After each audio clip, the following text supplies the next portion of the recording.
नमस्कार।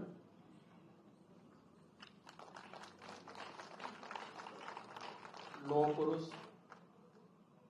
सरदार वल्लभ भाई पटेल जी की पावन जयंती कार्यक्रम में मंच पर उपस्थित प्रदेश सरकार में मेरे वरिष्ठ सहयोगी उप मुख्यमंत्री श्री ब्रजेश पाठक जी, प्रदेश सरकार के सभी मेरे मंत्री सहयोगी मंत्रीगण श्री सूर्य प्रताप शाही जी, श्री आशीष पटेल जी, श्री कपिल देव अग्रवाल जी, श्री मुन्नूलाल कोरी जी, विधान परिषद सदस्य श्री अवनीश सिंह जी, मान्य विधायक श्री शशांक वर्मा जी, मान्य विधायक डॉक्टर नीरज बोरा जी, अध्यक्ष सरदार वल्लभ भाई पटेल स्मृति समारोह कमेटी श्रीमती राजेश्वरी देवी जी, आयोजन समिति के सभी पदाधिकारीगण और उपस्थित सभी भाइयों बहनों, आज पूरा देश लौह पुरुष सरदार वल्लभ भाई पटेल जी की 147वीं पावन जयंती के कार्यक्रम में उनका पुण्य स्मरण करते हुए उन्हें नमन कर रहा है। पूरे देश के अंदर इस अवसर पर जिन कार्यों और जिन मूल्यों के लिए सरदार वल्लभ भाई पटेल को यह देश स्मरण करता है, उस राष्ट्रीय एकता और अखंडता को बनाए रखने के लिए अपना योगदान करने वाले भारत के प्रत्येक नागरिक आज राष्ट्रीय एकता दौड़ के साथ भी जुड़ रहा है। आज प्रातःकालीन ही एक रन फॉर यूनिटी के कार्यक्रम के साथ मुझे जुड़ने का अवसर प्राप्त हुआ।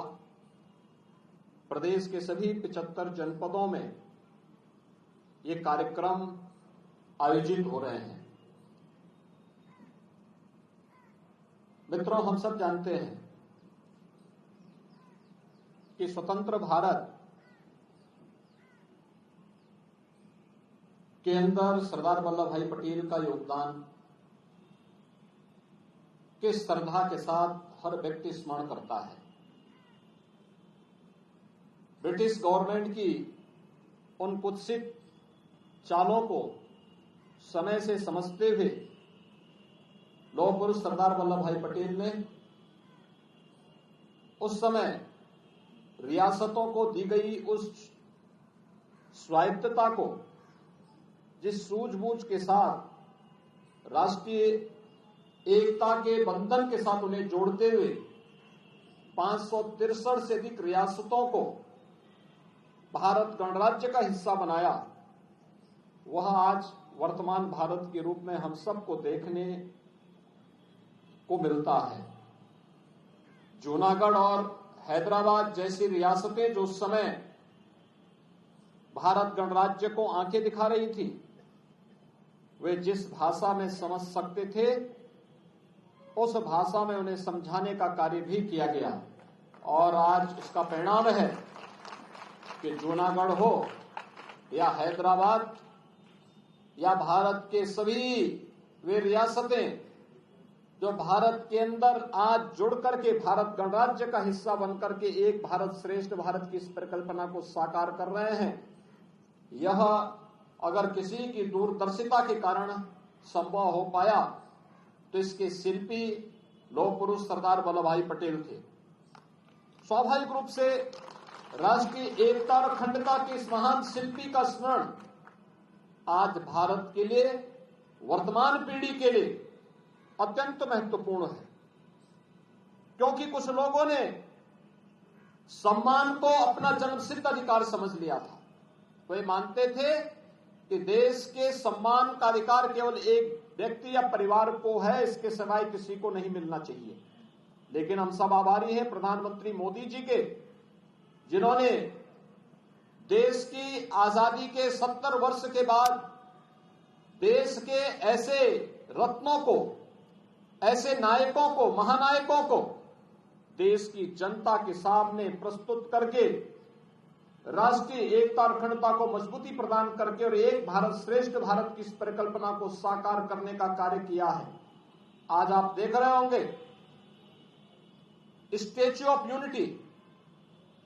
सरदार वल्लभ भाई पटेल जी की सबसे बड़ी प्रतिमा, दुनिया के अंदर सबसे बड़ी प्रतिमा गुजरात के सरदार सरोवर में केवड़िया के पास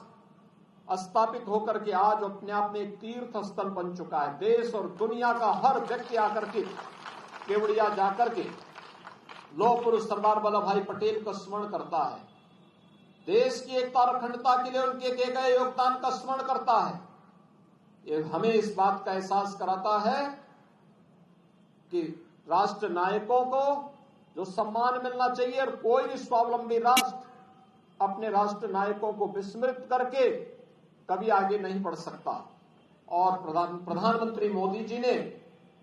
इन्हीं सब बातों को ध्यान में रख करके यह कार्य न केवल गुजरात के सरदार सरोवर के केवड़िया में लौह पुरुष सरदार वल्लभ भाई पटेल की सबसे बड़ी प्रतिमा की स्थापना करके संदेश दिया है, बल्कि आजाद भारत के अंदर राष्ट्रीय एकता के लिए दौड़, इसी एकता के रूप में कि हम सब भारत के नागरिक के रूप में टीम वर्क के साथ मिलकर के न केवल अपने अधिकारों के लिए बल्कि अपने कर्तव्यों के निर्वहन के लिए भी हम सब मिलकर के कार्य करेंगे। आज सरदार वल्लभ भाई पटेल जी की इस पावन जयंती कार्यक्रम के रूप में हम सबको इस बात का संकल्प लेना चाहिए कि जिन मूल्यों और आदर्शों के लिए इस राष्ट्र शिल्पी ने अपना पूरा जीवन समर्पित किया था, जिन सांस्कृतिक मूल्यों की स्थापना के लिए उन्होंने अपना पूरा जीवन समर्पित किया था, वह आज साकार होता हुआ दिखाई दे रहा है। सोमनाथ के मंदिर के पुनरुद्धार